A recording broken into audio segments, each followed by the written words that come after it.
Why not? Ilang taong ipinagkait sa akin ni Minji at Dio ang katotohanan. Kasama ka.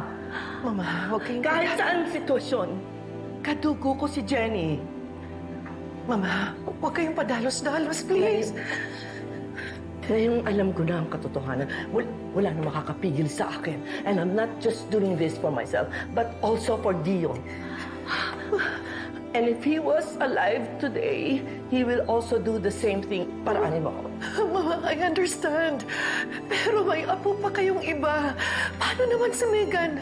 Mama, hindi pa niya alam ang totoo. Kapag sinabi niyo kay Jenny yung totoo, masasaktan yun. Mama, kahati na nga niya si Jenny sa Yumi. Pati ba naman sa pagiging halari? Mama, sino pang mas matimbang sa inyo? Yung legal niyong apo na buong buhay niyong kasama? O yung apo na ngayon niyo lang makikilala? Please, Mama, consider Megan's feelings. Mama, hirap na nga siya eh. Baka hindi makabawi yun kapag dadagdag pa kayo.